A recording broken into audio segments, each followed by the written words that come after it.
5 राज्यों में विधानसभा चुनाव को लेकर सरगर्मियां तेज। प्रधानमंत्री नरेंद्र मोदी ने शुरुआत की कैंपेन की। बिहपुरिया और गोहपुर में जनसभाओं से ऊपरी असम साधने की तैयारी।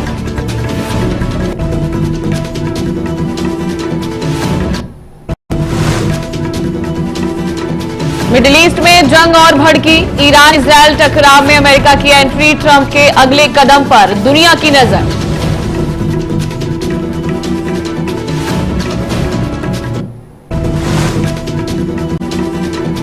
बिहार बोर्ड 10वीं का रिजल्ट जारी। 81.79% छात्र पास हुए। पुष्पांजलि कुमारी और सबरीन प्रवीण टॉपर। 98.4% अंकों के साथ पहला स्थान।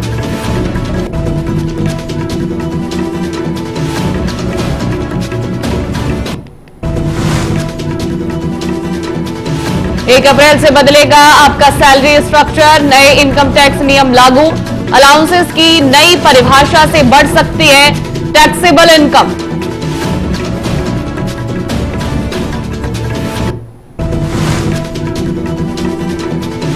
दादरी में सपा की शक्ति का प्रदर्शन। अखिलेश यादव के कार्यक्रम में उमड़ा जनसैलाब। गांव-गांव से बसों में पहुंचे कार्यकर्ता।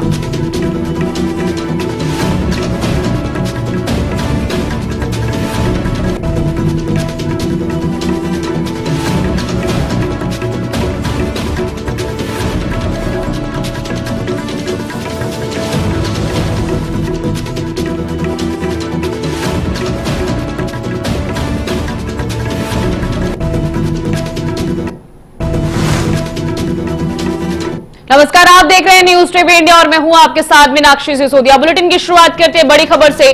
बड़ी खबर मिडिल ईस्ट संकट को लेकर है। आपको बता दें कि लगातार केंद्र सरकार की इस पर पैनी नजर बनी हुई है। पश्चिम एशिया से जुड़ी ये बड़ी खबर सामने आ रही है, जिसमें आपको बता दें कि इजरायल के तेहरान समेत कई इलाकों में भीषण बमबारी जारी है। देखिए, तेहरान समेत अब अलग अलग शहरों पर इजरायल जो है वो ईरान के बमबारी कर रहा है। ग्राउंड ऑपरेशन की तैयारी चल रही है। हमले में इराक के 2 पुलिसकर्मियों की मौत की खबर भी सामने आ रही है। तो पीएमएफ के एक ठिकाने को निशाना बनाकर यह स्ट्राइक की गई है। बड़ी जानकारी और बहुत बड़ा अपडेट आपको देते हैं इस वक्त का। लगातार इजरायल की तरफ से बमबारी जारी है। पश्चिम एशिया से जुड़ी ये बड़ी खबर। मिडिल ईस्ट तनाव अब थमने का नाम नहीं ले रहा है। लगातार इजरायल तेहरान पर बमबारी कर रहा है। तेहरान समेत कई इलाकों में भीषण बमबारी हुई है इजरायल की तरफ से। ग्राउंड ऑपरेशन की तैयारी में इधर अमेरिका जुटा हुआ है। हमले में इराक के 2 पुलिसकर्मियों की मौत की खबर भी सामने आ रही है। और लगातार देखिए, ईरान की तरफ से भी पलटवार किया जा रहा है। काउंटर अटैक ईरान भी कर रहा है।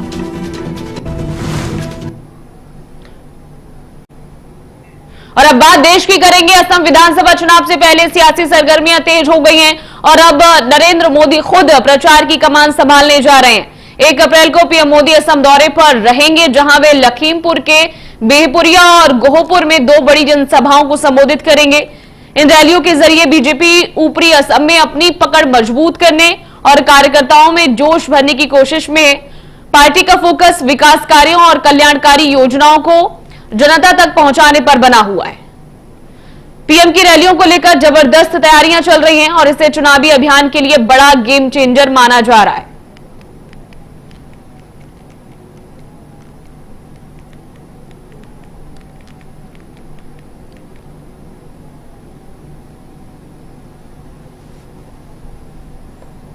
तो ये मेगा कैंपेन की शुरुआत पीएम मोदी के द्वारा की गई आज चुनावी अभियान, जिसको लेकर अब सभी पार्टियां दमखम में लगी हुई हैं।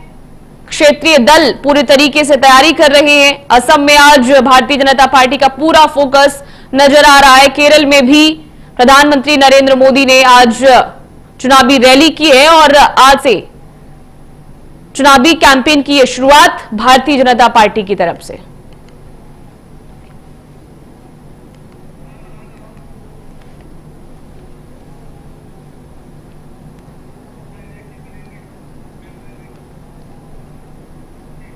उधर मिडिल ईस्ट में जंग अब बेहद खतरनाक मोड़ पर पहुंचती दिख रही है। बता दें कि ईरान और इजरायल के बीच जारी टकराव के बीच अब यूनाइटेड स्टेट की एंट्री हालात को और विस्फोटक बना रही है। अमेरिकी राष्ट्रपति डोनाल्ड ट्रंप के अब नए नए कारनामे सामने आ रहे हैं।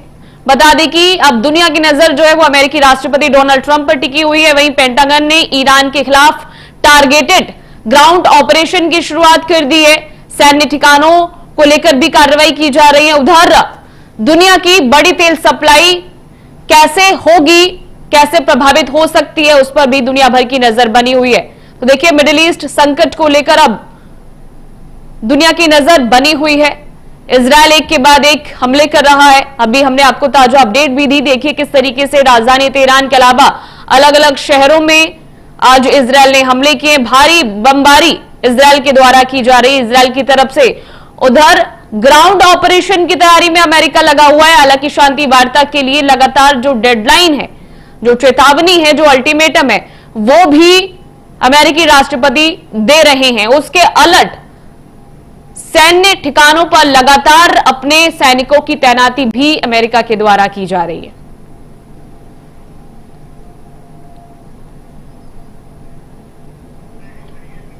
तो देखिए, काउंटर अटैक जो है वो लगातार किए जा रहे हैं ईरान की तरफ से। तो खतरनाक मोड़ की तरफ ये बढ़ता हुआ संकट दिख रहा है और ये एक वैश्विक संकट है जो न सिर्फ दो देशों के बीच में इस वक्त देखने को मिल रहा है, बल्कि पूरे विश्व पर यह मंडराता हुआ संकट दिख रहा है।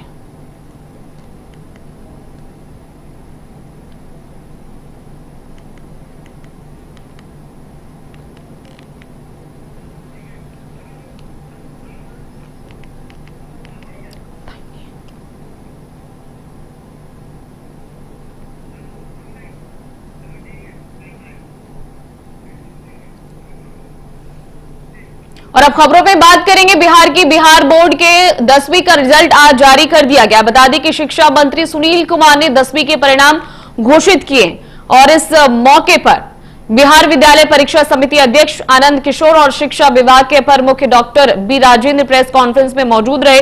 शिक्षा मंत्री ने बीएसबी के अध्यक्ष को बधाई भी दी और इसके अलावा जो टॉपर रहे छात्र उनको भी बधाई दी गई। अगर हम पिछले साल की बात करें तो 81.79% रिजल्ट ये रहा है और इस बार 2 बच्चों ने बाजी मारी है।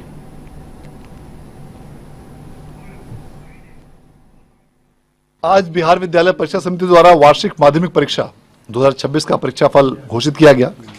आज जारी किए गए इस परीक्षाफल में कुल 15,10,928 विद्यार्थी सम्मिलित हुए थे, जिनमें कुल 12,35,743 विद्यार्थी उत्तीर्ण हुए हैं, जो कुल संख्या का 81.79% है।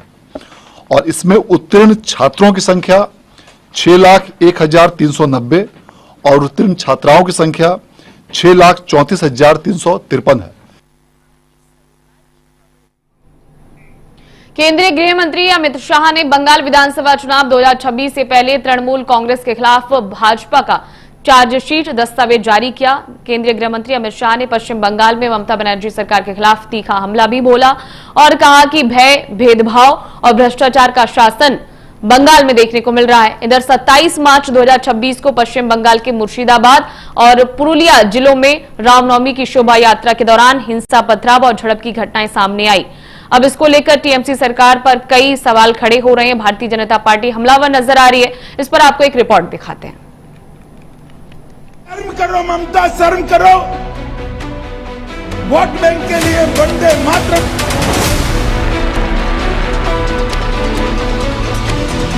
बंगाल की सियासत में आग लग चुकी है। बंगाल में केंद्रीय गृह मंत्री अमित शाह ने बड़ा धमाका किया है। इस दौरान उनके हाथ में महज कागजों का पुलिंदा नहीं, बल्कि ममता सरकार के 15 सालों के कामकाज का लेखा जोखा यानी बीजेपी की चार्जशीट नजर आई है।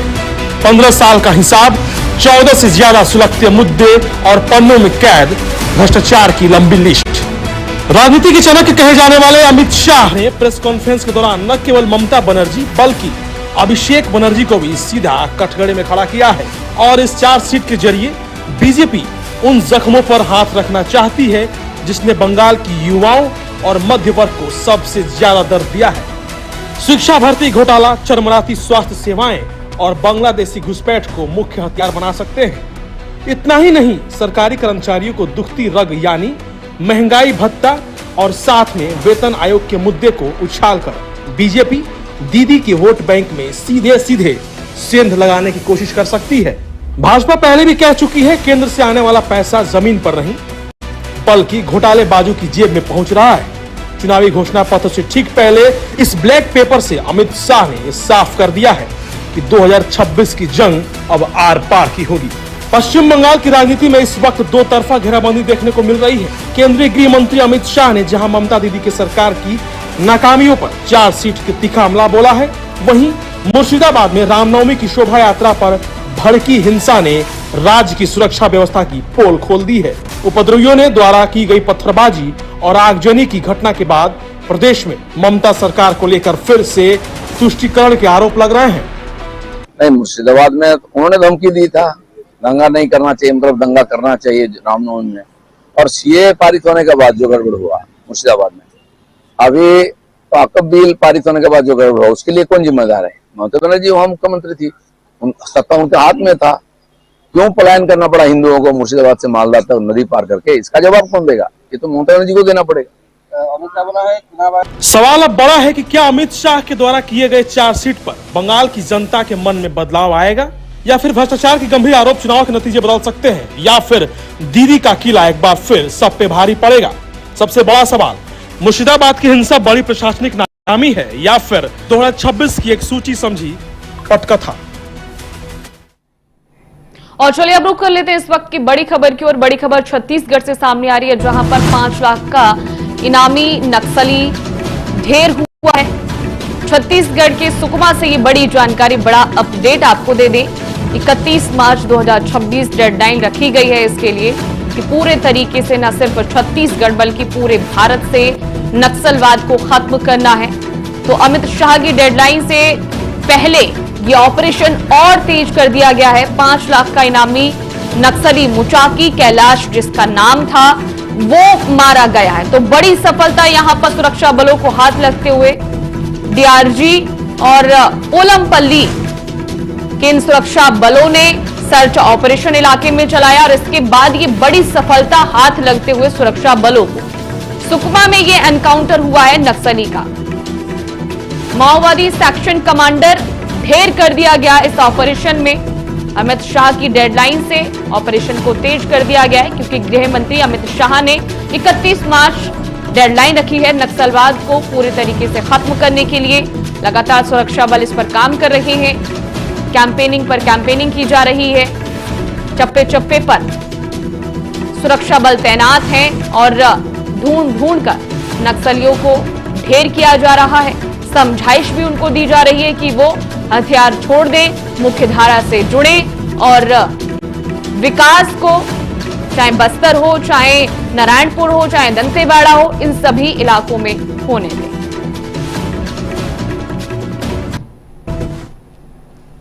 और अब बढ़ते आगे, अप्रैल का महीना आने में अब बस कुछ ही दिन बचे हैं और 1 अप्रैल से नया वित्तीय वर्ष शुरू होगा। 1 अप्रैल से आयकर के नए प्रावधान भी लागू हो जाएंगे, साथ ही आयकर अधिनियम 2025 भी प्रभावी हो जाएगा। अब आयकर कानून के नए प्रावधान लागू होने से आपका सैलरी स्ट्रक्चर बदल सकता है। जी हां, भले ही आपका C2C यानी कि कॉस्ट टू कंपनी वही हो। दरअसल नए नियम कर दरों को नहीं बढ़ाते हैं, लेकिन वे ये परिभाषित करते हैं कि वेतन भत्तों और अलाउंसेस का मूल्यांकन कैसे किया जाना चाहिए। इसका मतलब है कि अब आपके वेतन पैकेज का एक बड़ा हिस्सा कर योग्य आय के रूप में माना जा सकता है। तो बदल सकता है आपका सैलरी स्ट्रक्चर। 1 अप्रैल से अब नियमों में बदलाव होने जा रहा है। उधर नोएडा के दादरी में समाजवादी पार्टी के राष्ट्रीय अध्यक्ष अखिलेश यादव की समाजवादी समानता भाईचारा रैली का आयोजन हुआ, जिसमें बड़ी संख्या में लोग पहुंचे। शिकारपुर विधानसभा के कई गांवों से कार्यकर्ताओं और समर्थकों की भीड़ देखने को मिली। दरअसल ये कार्यकर्ता और समर्थक बसों के जरिए रैली में शामिल हुए और रैली में सपा नेताओं ने एकजुटता और साथ ही साथ सामाजिक समानता का संदेश दिया है। जिला उपाध्यक्ष संदीप सिंह राघव ने बताया कि लोगों में जबरदस्त उत्साह देखने को मिला और हर गांव से बढ़ चढ़कर भागीदारी रही।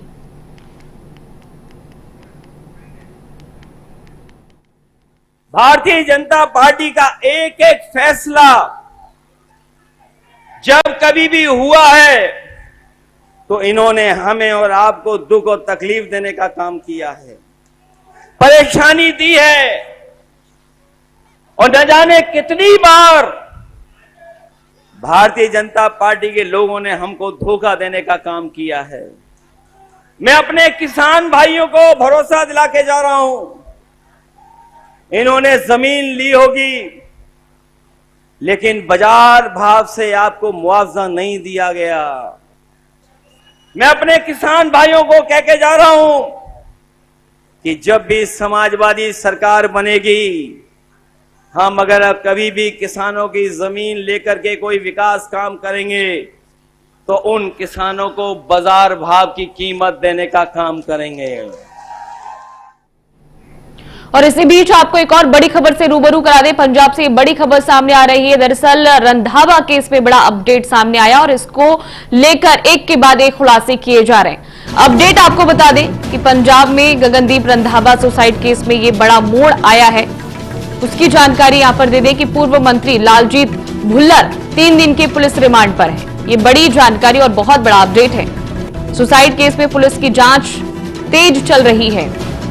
लगातार इस पूरे केस पर नजर बनाए हुए है पुलिस प्रशासन। परिवार ने मामले में सीबीआई जांच की मांग उठाई है, मांग कर रहा है परिवार की सीबीआई जांच होनी चाहिए। मौत से पहले वीडियो में भुल्लर पर गंभीर आरोप लगे थे।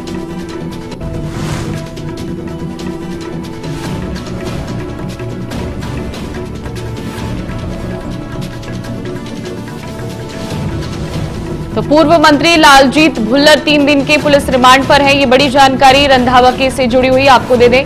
पंजाब से ये बड़ी अपडेट, बहुत बड़ी खबर। सुसाइड केस में पुलिस ने जांच तेज कर दी है और अब इस पूरे मामले पर जांच चल रही है। उधर परिवार की मांग है कि सीबीआई जांच होनी चाहिए। सीबीआई की देखरेख में ही ये पूरा प्रकरण समझा जाए। मौत से पहले वीडियो में भुल्लर पर गंभीर आरोप लगे थे।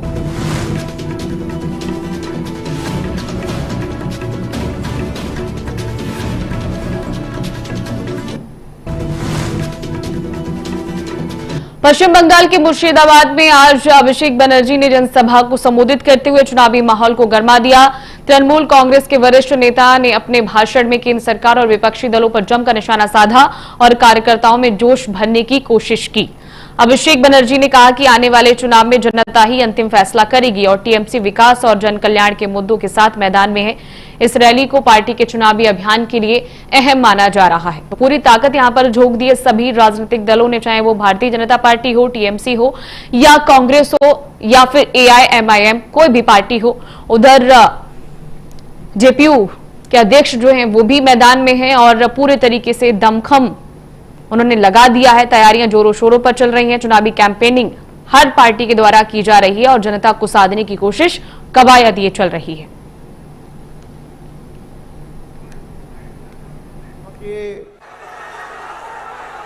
নমস্কার। নির্ধারিত সময়ের কিছু আগেই আমি এখানে এসে পৌঁছেছি, তার কারণ আবহাওয়া অত্যন্ত খারাপ। আমাকে এই নওদার সভা করে উত্তর 24 পরগনা সন্দেশখালীতে যেতে হবে। সেখান থেকে সূর্যাস্তের আগে আমাকে আবার কলকাতায় ফিরতে হবে। সেখানেও আমার নির্দিষ্ট কিছু কর্মসূচি রয়েছে। আজকের সভার আয়োজক জেলা তৃণমূল কংগ্রেস সহ জেলা সকল নেতৃত্ব যারা রয়েছেন।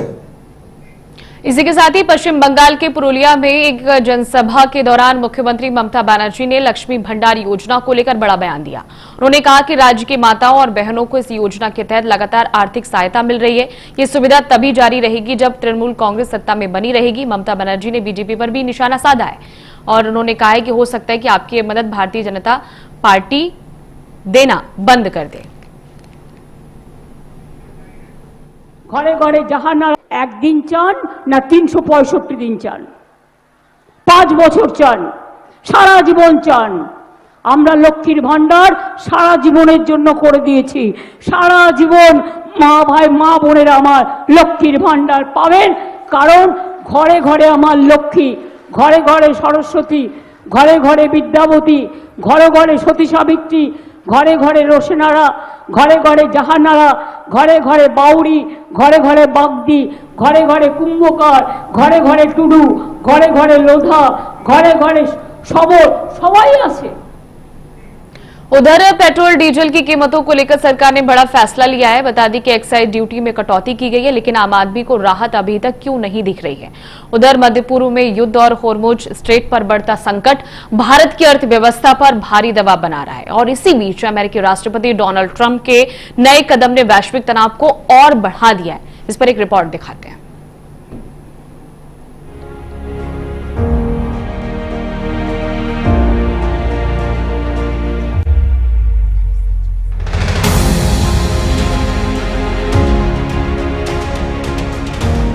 भारत सरकार ने पेट्रोल और डीजल पर करीब 10 रुपए प्रति लीटर एक्साइज ड्यूटी में कटौती की है, ताकि अंतर्राष्ट्रीय बाजार में तेजी से बढ़ती कच्चे तेल की कीमतों का असर आम जनता पर कम पड़े।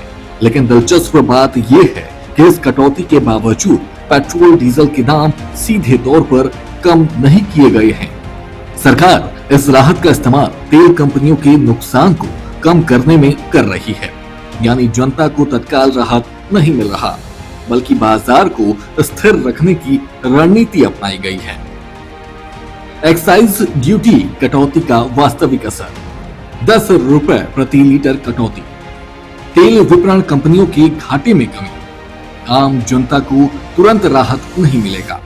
सरकार के इस फैसले के पीछे सबसे बड़ी वजह है वैश्विक संकट। मध्य पूर्व में जारी युद्ध के कारण कच्चे तेल की कीमतें तेजी से बढ़ी हैं और सप्लाई चेन प्रभावित हुई है। इन सब के साथ लोगों के जहन में एक सवाल और चल रहा होगा कि क्या पेट्रोल डीजल महंगा होगा। तो आपको बता दें कि भारत के मजबूत बुनियादी ढांचे के कारण घरेलू बाजार पूरी तरह सुरक्षित है। हालांकि संघर्ष के पूर्व स्तर यानी जनवरी फरवरी के मुकाबले भारत के कुल आयात में लगभग 8 लाख बैरल प्रतिदिन की कमी आई है, लेकिन भारतीय तेल कंपनियों ने अपने कमर्शियल सुरक्षित भंडार का बेहतरीन इस्तेमाल किया है। इससे रिफाइनरियों का काम बिना रुके चल रहा है। कैल्पर के विशेषज्ञों का स्पष्ट कहना है कि भारत का सिस्टम बेहद लचीला है। देश में ईंधन की आपूर्ति के लिए कोई काल जोखिम नहीं है। केंद्र सरकार द्वारा एक ऐतिहासिक निर्णय आम जनता को बड़ी राहत देने वाला लिया है, क्योंकि आदरणीय प्रधानमंत्री जी जब भी देश के ऊपर कोई वैश्विक चुनौती आती है, उस वैश्विक चुनौती में देश के यशस्वी प्रधानमंत्री आदरणीय मोदी जी देश के आम लोगों के साथ खड़े हुए दिखाई देते हैं। मोदी सरकार ने आम नागरिकों के हितों को सर्वोपरि रखते हुए पेट्रोल और डीजल पर एक्साइज ड्यूटी में महत्वपूर्ण कमी करने का निर्णय लिया है। पेट्रोल पर एक्साइज ड्यूटी को 10 रुपये घटाकर मात्र 3 रुपये कर दिया है, जबकि डीजल पर इसे जीरो कर दिया है कि कोई एक्साइज ड्यूटी उसके ऊपर नहीं लगेगी। अब बात सबसे बड़े खतरे की यानी होर्मुज स्ट्रेट की। ये दुनिया का सबसे अहम ऑयल रूट है, जहां से करीब 20% ग्लोबल तेल सप्लाई गुजरती है। लेकिन 2026 के इस संकट में हालात बेहद गंभीर हैं। ईरान यूएस संघर्ष के बीच इस रास्ते पर जहाजों की आवाजाही लगभग ठप हो चुकी है और इसका असर सीधे तेल की कीमतों और सप्लाई पर पड़ रहा है। इस बीच अमेरिकी राष्ट्रपति डोनाल्ड ट्रंप ने बड़ा कदम उठाते हुए होर्मुज स्ट्रेट को खुलवाने के लिए सैन्य दबाव बढ़ाने के संकेत दिए हैं। यहाँ तक कि अमेरिका ने इस क्षेत्र में सैन्य कार्रवाई और टैंकर स्क्वाड की रणनीति पर भी काम शुरू कर दिया है। हालांकि हाल ही में ट्रंप ने कुछ समय के लिए ऊर्जा ठिकानों पर हमले टालने की बात कही है, जिससे ये संकेत मिलता है कि सैन्य और कूटनीति दोनों रास्तों पर काम चल रहा है। दुनिया में संकट आता है और उसका प्रभाव भारत के ऊपर पड़ेगा। इससे पहले कोविड हो या हो, जिस तरीके से माननीय प्रधानमंत्री जी तुरंत इसको रिस्पॉन्ड करते हैं, जिससे जनता के ऊपर बोझ ना लगे और जनता के ऊपर ये कष्ट भी ना हो, किल्लत ना हो पेट्रोल और डीजल का और एलपीजी का भी। इस कारण अभी क्योंकि विदेश में मार्केट में दाम बढ़ रही है क्रूड का, उसके कारण पेट्रोल और डीजल का, एटीएफ का, माननीय प्रधानमंत्री जी ने ये चाहा कि कंज्यूमर का प्राइस बढ़ना नहीं है। उसके कारण हम निर्णय लिए हैं कि ऑयल मार्केटिंग कंपनीज को सपोर्ट दें और जिससे वो ज्यादा दाम में खरीदने वाली चीजों को सरकार उनको मदद करेगी। भारत के लिए यह स्थिति और गंभीर इसलिए है क्योंकि देश अपनी तेल जरूरतें आयात से पूरी करता है। हालांकि सरकार ने 60 दिन का तेल स्टॉक सुरक्षित कर लिया है ताकि आपूर्ति बनी रहे, लेकिन लंबे समय का संकट जारी रहा तो महंगाई, फिस्कल डेफिसिट और रुपया तीनों पर दबाव बढ़ सकता है। भारत पर कितना पड़ेगा असर? आयात बिल बढ़ेगा, सरकार का राजस्व घटेगा, महंगाई का खतरा। यानी साफ है, सरकार फिलहाल कीमतें घटाने के बजाय सिस्टम को संभालने की रणनीति पर है। लेकिन अगर युद्ध लंबा खींचता है और होमोज संकट गहराता है तो आने वाले दिनों में पेट्रोल डीजल और महंगे हो सकते हैं। तो सवाल यही है कि क्या सरकार आम आदमी को राहत दे पाएगी या वैश्विक संकट के आगे कीमतें काबू से बाहर हो जाएंगी। फिलहाल हर नजर तेल बाजार और सरकार के अगले कदम पर टिकी है। Bureau report, news TV India. फिलहाल के लिए मेरे साथ इस बुलेटिन में बस इतना ही। बाकी खबरों को देखने के लिए लगातार बने रहिए न्यूज़ टीवी इंडिया के साथ। नमस्कार।